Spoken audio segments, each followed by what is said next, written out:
The emergency alarm echoed through the halls of the Galactic Council building on Prime Station. Red lights flashed as council members rushed to the main chamber. Something big was happening. Ambassador Thyra floated into her seat, her blue tentacles moving with worry. She had been a council member for 50 years, but she had never seen the emergency systems activate like this. Around the circular chamber, representatives from dozens of species took their places. "What is the situation?" asked Chancellor Vex, his 4 eyes scanning the room.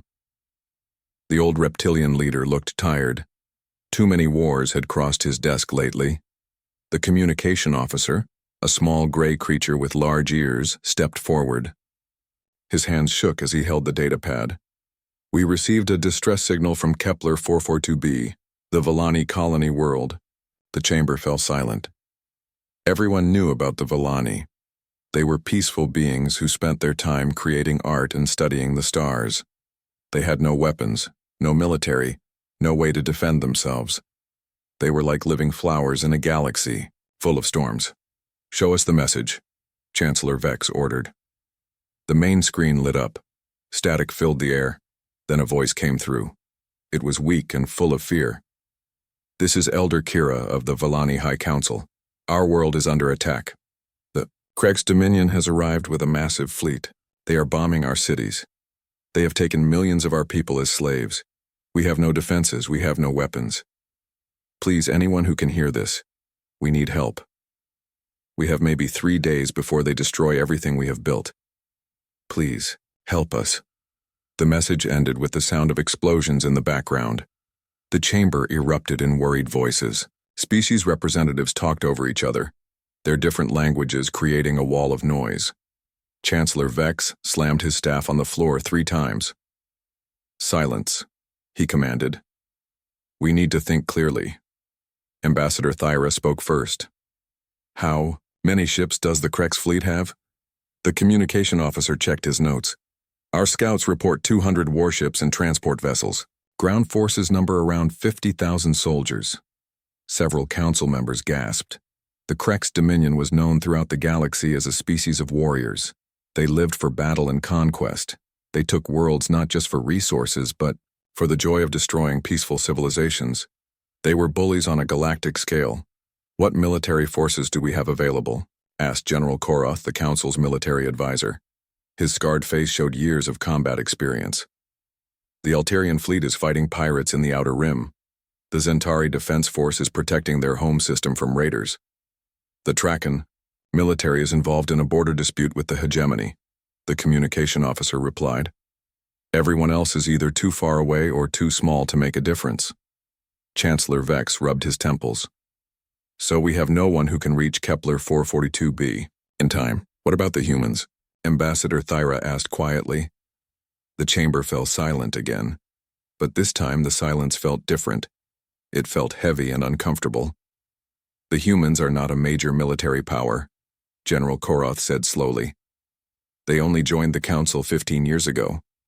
They are new to galactic politics, but they have been involved in several conflicts recently," Thyra continued. "The reports from those conflicts are unusual." Chancellor Vex leaned forward. "What do you mean by unusual?" Thyra activated her personal data pad. 3 months ago, human forces ended the siege of Gamma Station. The attacking force had superior numbers and weapons, yet they surrendered within hours of human arrival. The military reports are classified, but the results speak for themselves. "That could be luck," General Koroth argued. "What about the pirate war in the Delta sector?" Thyra asked. "Human ships ended a conflict that had been going on for 2 years. They did it in 6 days. The pirates didn't just retreat. They completely abandoned the sector and haven't been seen since." Other council members began to whisper among themselves. The humans had been quiet participants in galactic affairs, mostly keeping to themselves. But when they did get involved in conflicts, the results were always the same. Quick victories and enemies who seemed terrified to fight them again. "The humans are still a young species," Chancellor Vex said. "They don't have the experience or technology to face the Krex Dominion." "Maybe," Thyra replied. But they are the only option we have. The Villani will be extinct in 3 days if we do nothing. The debate continued for an hour. Some council members argued that sending humans would be a waste of time. Others worried that involving humans might make the situation worse. But as time passed, it became clear that no other choice existed. Finally, Chancellor Vex called for a vote. All in favor of requesting human military assistance for the Villani crisis? Slowly, tentacles, claws, and hands rose around the chamber. It was not unanimous, but it was enough. Send the message to Earth, Chancellor Vex ordered. The communication officer's fingers moved across his console. The message was simple and direct.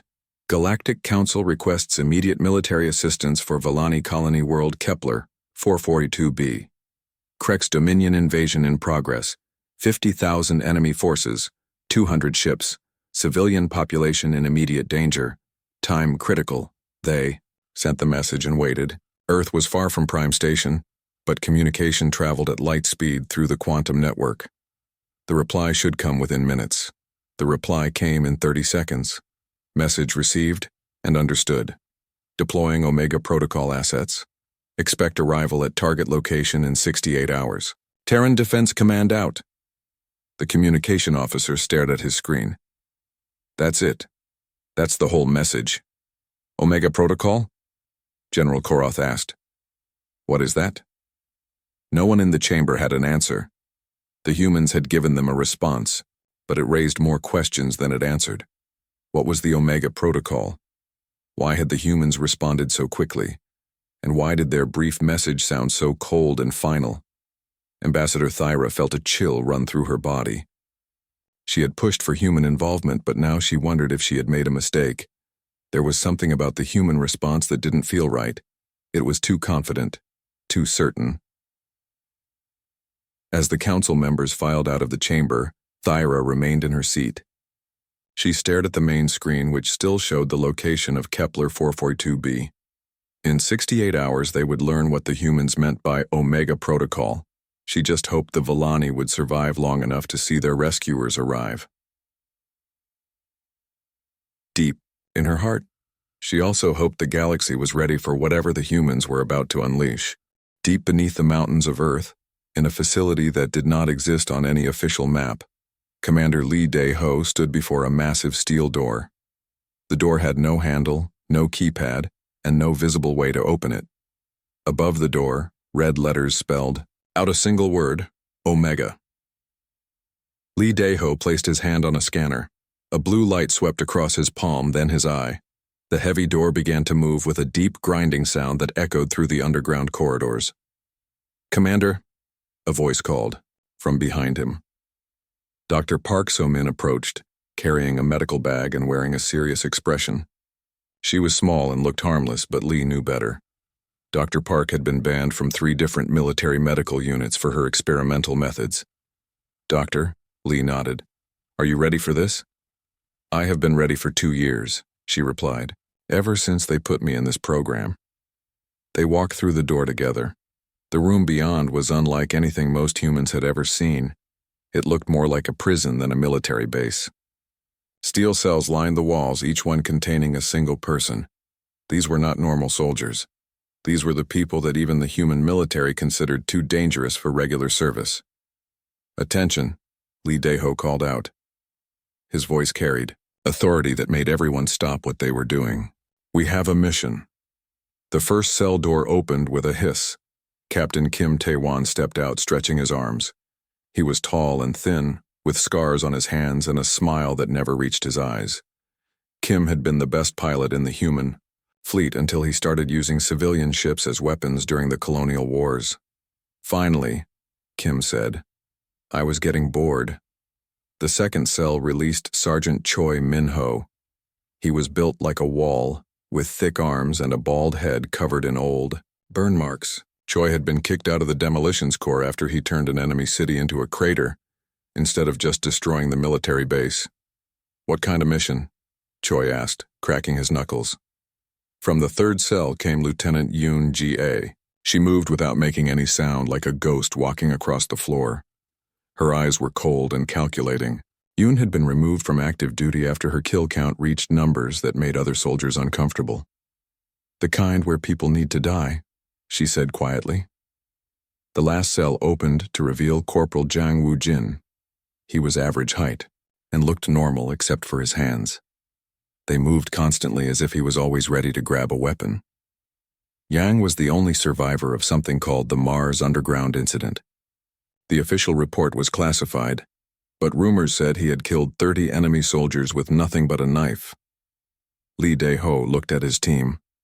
Each person in this room had been judged too dangerous, too violent, or too unstable for regular military service. But when the human government needed someone to do impossible things, they called the Omega Protocol. "We are going to save a planet," Lee said. "The Villani colony world is under attack by the Krex Dominion. 200 ships, 50,000 soldiers, they want us to stop them." Choi Min-ho laughed. 5 people against 50,000? I like those odds." "What's our transport?" Kim Tae-won asked. "The Silent Thunder," Lee replied. "She's waiting in the underground bay." The team gathered their equipment and moved through the facility. They passed other cells, other dangerous people, who would remain locked away until they were needed. The Omega Protocol had dozens of members, but only the most extreme cases were called for missions like this. The underground bay was enormous. In the center sat a ship unlike anything in the regular human fleet. The Silent Thunder was black as space itself, with edges that seemed to bend light around them. It was built for one purpose: to be invisible until it was too late. As they boarded the ship, Dr. Park So-min began preparing her medical bay. But her equipment was not for healing. It was for creating biological weapons that would target specific alien species without harming others. The Galactic Council had banned such weapons, but the Omega Protocol operated outside normal rules. Kim Tae-won took his position at the pilot controls. The ship's systems came alive under his touch. He had modified the Silent Thunder personally, adding weapons and defensive systems that did not appear in any technical manual. In the weapons bay, Choi Min-ho checked his explosives. Each device was small enough to hide in a pocket, but powerful enough to destroy a building. He had created them himself, using techniques that were considered war crimes by most civilized species. Yoon Ji-ae cleaned her rifle with careful precision. The weapon could kill targets from distances that seemed impossible. She had once ended a war by shooting the enemy commander from orbit while he stood in his own throne room. Jang Woo-jin sharpened his knives. He carried 12 different blades, each one designed for a specific type of killing. Other soldiers used guns and explosives. Jang preferred to work up close, where he could look into his enemy's eyes. Lee Dae-ho sat in the command chair and activated the ship's communication system. "Terran Defense Command, this is Omega-1. We are ready for departure. Omega-1, you are cleared for launch. Mission parameters are being uploaded to your system now. Good hunting." The Silent Thunder rose from the underground bay through a hidden shaft that led to the surface. Within minutes, they were in space, accelerating toward the edge of the solar system where they would enter hyperspace. As Earth fell behind them, Lee Dae-ho studied the mission files. The Villani were a peaceful species with no military capability. The Krex Dominion was a warrior culture that lived for conquest and destruction. It should have been an impossible mission for any normal military unit. But the Omega Protocol was not normal. They were humanity's darkest secret. The monsters that civilization kept locked away until monsters were needed to protect the innocent. "How long until we reach the target?" Dr. Park asked. 66 hours, Kim replied from the pilot's seat. Lee Dae-ho smiled, but it was not a pleasant smile. The Krex have no idea what's coming for them. In the depths of space, the Silent Thunder disappeared from all sensors as its cloaking systems activated. They were invisible now, a ghost ship carrying humanity's most dangerous predators toward their next hunt. The galaxy was about to learn why humans were feared. The Silent Thunder dropped out of hyperspace at the edge of the Kepler 4E42 system. Captain Kim Tae-won kept the ship's cloaking systems active as they approached the planet. On the main screen, they could see the Krex fleet surrounding the world, like a disease. 212 ships, Lieutenant Yoon Ga reported, counting the enemy vessels through her scope. Most of them are troop transports and supply ships. About 40 are actual warships. Commander Lee Dae-ho studied the tactical display. The Kreks had positioned their fleet in a standard blockade formation. They were not expecting any serious resistance. What's the situation on the planet's surface? Dr. Park So-min worked at her console, scanning the planet with medical sensors. I'm detecting massive population centers that have gone dark. The Kreks are using detention camps. I estimate 3 million Vellani civilians are being held in temporary prisons. Through the ship's powerful telescopes, they could see the beautiful cities of the Vellani burning. Smoke rose from dozens of locations across the main continent. The Kreks were not just conquering the world, they were destroying everything the peaceful species had built. Look at this, Corporal Jang Woo-jin said, pointing to images from the surface. They're not even being efficient about it. They're burning art galleries and museums. They're destroying things that have no military value. Sergeant Choi Min-ho spat on the floor. Typical Kreks behavior. They don't just want to win, they want to break their enemies completely. Lee Dae-ho had fought many different alien species during his career. Each one had their own style of warfare. The Kreks were among the worst because they enjoyed causing pain. They didn't just take prisoners. They made sure those prisoners suffered. All right, Lee said, turning to face his team. We're going to do this the hard way. We can't fight 200 ships in direct combat. But we don't need to. We just need to make them think they're fighting ghosts. The plan was simple but dangerous.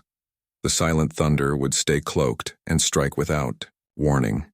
They would hit supply lines, communication centers, and command ships. The goal was not to destroy the entire fleet, but to make the Kreks paranoid and confused.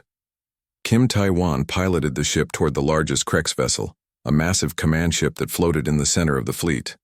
The ship was 3 times the size of the Silent Thunder and carried enough firepower to destroy a small moon. Scanning the command ship now, Dr. Park reported. I'm reading approximately 5,000 Kreks soldiers aboard. The ship's main computer core is located in the center section. Can you get us inside? Lee asked Kim. The ship has a cargo bay that's large enough for us to land in, Kim replied. But we'll only have a few minutes before they detect us. That's all we need. The Silent Thunder slipped through the enemy fleet like a shadow. None of the Kreks sensors could detect the human ship. Their technology was not advanced enough to see through the cloaking system. Kim brought the ship into the command vessel's cargo bay. The moment they landed, the team was in motion. They had practiced this type of assault hundreds of times in training simulations. Jang Woo-jin was the first one off the ship. He moved through the corridors like a hunting animal, his knives ready. The first Krek soldier he encountered died without making a sound. The second one tried to raise an alarm, but Jang was faster. Yoon Ga took position at a junction point where she could cover 3 different corridors. Her rifle was equipped with a silencer that made her shots nearly invisible. Any Kreks that entered her field of fire simply collapsed without their fellow soldiers understanding why. Choi Min-ho planted his explosives at key structural points throughout the ship. The charges were small and would not destroy the vessel, but they would cause enough damage to disable important systems. Dr. Park So-min worked her way toward the ship's life support systems. She carried a biological agent that would not kill the Kreks but would make them very sick. 6 soldiers could not fight effectively. Lee Dae-ho headed for the command center. He needed to access the ship's main computer and download their battle plans. Intelligence was just as important as violence in this type of operation. The Kreks soldiers were tough and dangerous, but they were not prepared for human tactics. They expected enemies to announce themselves and fight with honor. They had never faced opponents who struck from the shadows and disappeared before anyone could respond. In the command center, Lee found the ship's captain, a large Kreks with ceremonial scars covering his arms. The alien was studying battle reports when Lee appeared behind him like a ghost. Don't move, Lee said in the Kreks language. He had studied their culture and knew how to communicate with them. The Kreks captain turned slowly, his 4 eyes wide, with surprise. Human. Impossible. There are no human ships in this system. There are now, Lee replied. He connected his portable computer to the ship's main system and began downloading files. "Tell me about your detention camps." "I will tell you nothing," the captain snarled. Lee pulled out a device that looked like a small metal rod. When he activated it, the rod began to glow with blue energy. "This is a neural disruptor. It will cause you considerable pain without killing you. Humans developed it specifically for interrogating Krek's prisoners." The captain's eyes grew wider. "You cannot. The Galactic Convention prohibits torture." "The Omega Protocol doesn't follow the Galactic Convention," Lee said calmly. "We follow different rules. Now tell me about the camps." 20 minutes later, the human team was back aboard the Silent Thunder. They had completed their mission, without losing a single person. The Krek's command ship was disabled but not destroyed. Most of the crew was unconscious from Dr. Park's biological agent. But the real psychological warfare was just beginning. Kim Tae-wan piloted the ship to the next target, a supply convoy that was bringing weapons and food to the ground forces. The Silent Thunder appeared out of nowhere, destroyed 3 transport ships, and vanished again before the escorts could respond. Over the next 6 hours, the pattern repeated itself across the system. Supply ships exploded without warning. Communication relays went silent. Patrol vessels simply disappeared. The Krek's fleet began to panic. Their sensors showed no enemy ships, but something was killing them slowly and methodically. Soldiers started reporting ghost sightings. Officers began to suspect their own crews of sabotage. "This is working better than I expected," Yoon-jae observed as she watched the enemy fleet through her scope. "Look at their formation. They're pulling their ships closer together. They're scared." Lee Dae-ho nodded. Fear was a powerful weapon. Against a warrior species like the Kreks, they were used to intimidating their enemies, not being intimidated themselves. "Phase 1 is complete," he announced to his team. "Now we move to Phase 2. It's time to visit the surface and see what the Kreks are doing to the Villani." The Silent Thunder descended toward the planet, invisible to all sensors. Below them, millions of innocent civilians waited in prison camps, hoping someone would come to save them. They had no idea that their salvation was coming in the form of humanity's most dangerous monsters. The largest Villani detention camp stretched across what used to be a beautiful valley, filled with crystal gardens. Now it held over 500,000 prisoners behind energy barriers and guard towers. The Kreks had built the camp quickly, using prefabricated structures that could be assembled in hours. Commander Lee Dae-ho watched the camp through binoculars from a hilltop 2 kilometers away. The sight made his jaw clench with anger. The Villani prisoners were packed together like animals with barely enough room to lie down. Many of them were injured, and there were bodies scattered throughout the camp. "How many guards?" he asked. "Lieutenant Yoon-jae. "I count approximately 800 Krek soldiers," she replied, scanning the camp through her rifle scope. "Most of them are concentrated around the main entrance and the command center." Dr. Park So-min checked her medical scanner. "I'm detecting high levels of stress hormones and malnutrition among the prisoners. They're dying, Commander. Not from violence, but from neglect." The Kreks were not just conquering the Villani.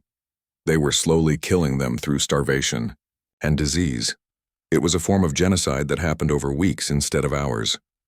"Sergeant Choi, can you breach the energy barriers?" Lee asked. Choi Min-ho studied the camp's defenses through his own equipment. "The barriers are powered by 3 main generators.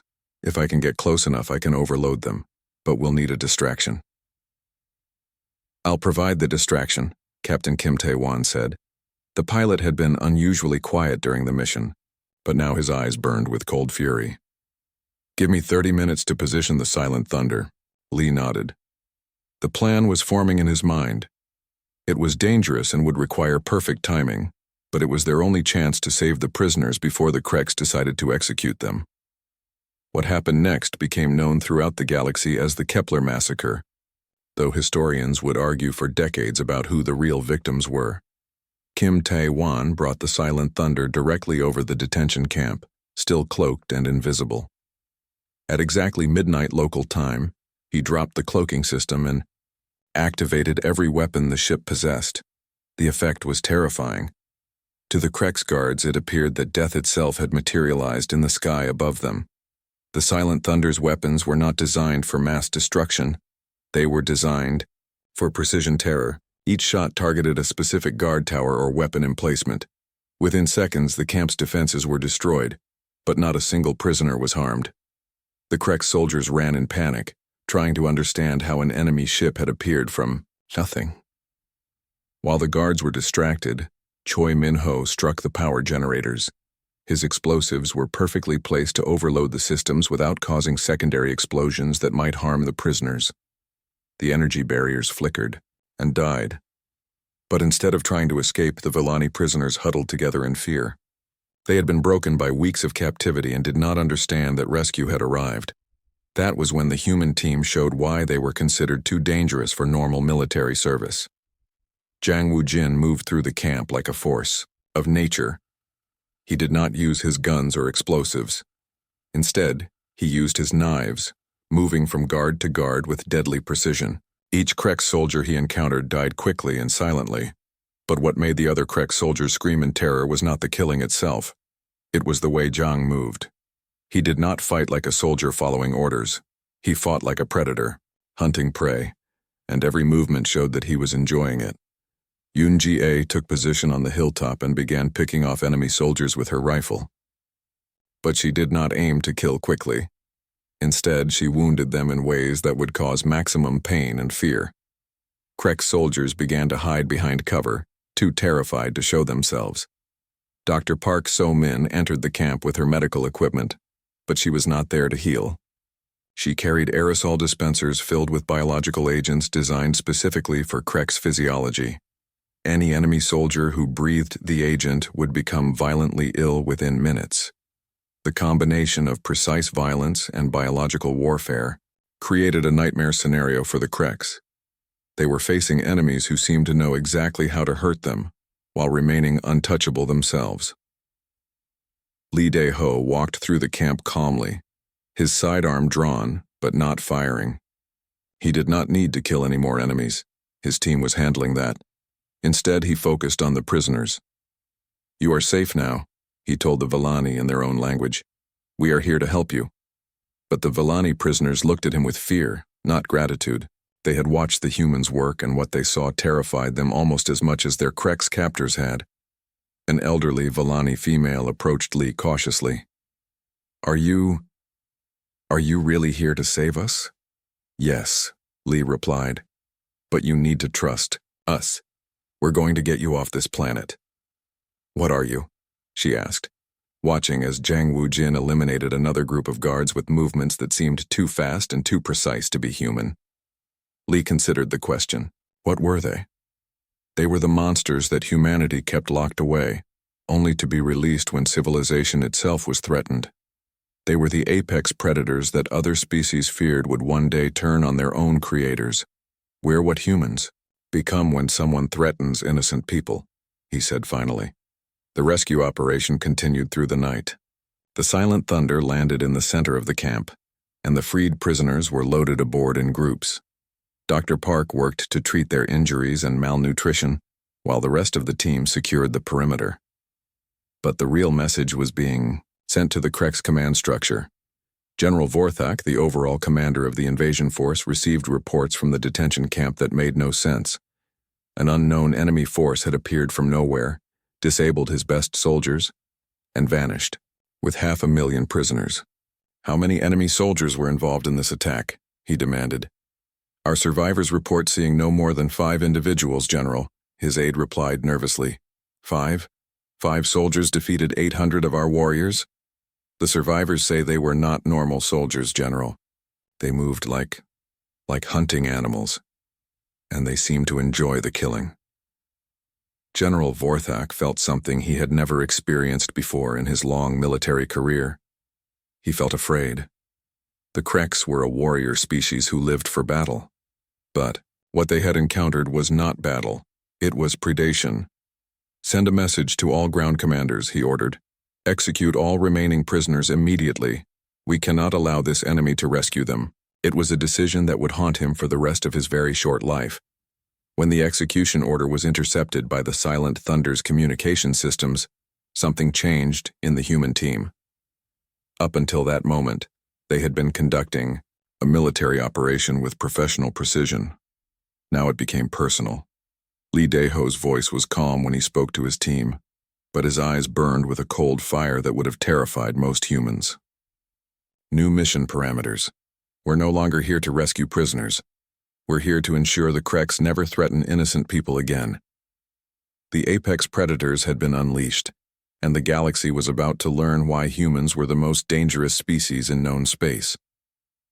General Vorthak stood in the command center of his flagship, watching the tactical display with growing horror.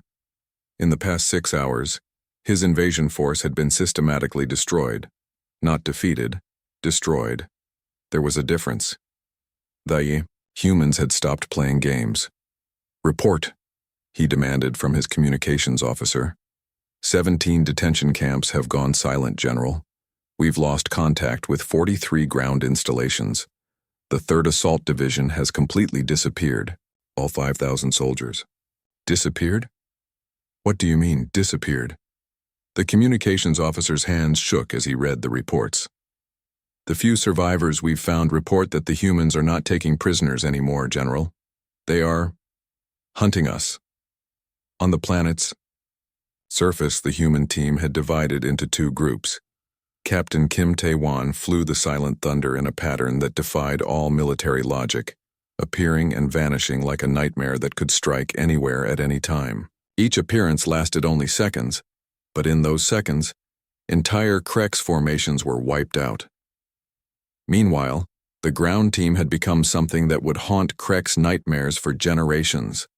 Commander Lee Daeho no longer bothered with stealth or tactics. He walked through Kreks' positions like death itself, his weapons cutting down anyone who stood in his way. But it was not random violence. It was precise, calculated destruction designed to send a message. Dr. Park So-min had stopped using non-lethal biological agents. Her new compounds were specifically designed to cause maximum suffering before death. She wanted every Krek soldier to understand what happened to species that harmed innocent civilians. Sergeant Choi Min-ho had turned the entire planet into his personal demolition project.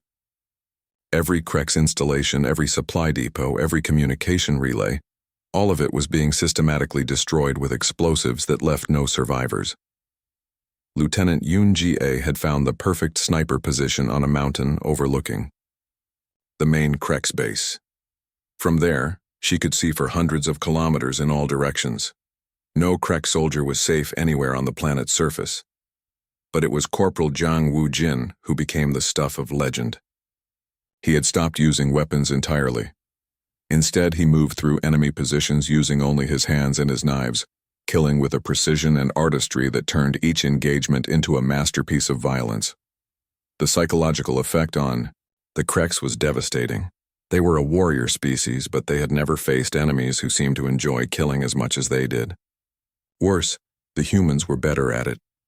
"General," the communications officer called out. "We're receiving a transmission from the human ship. Put it on screen."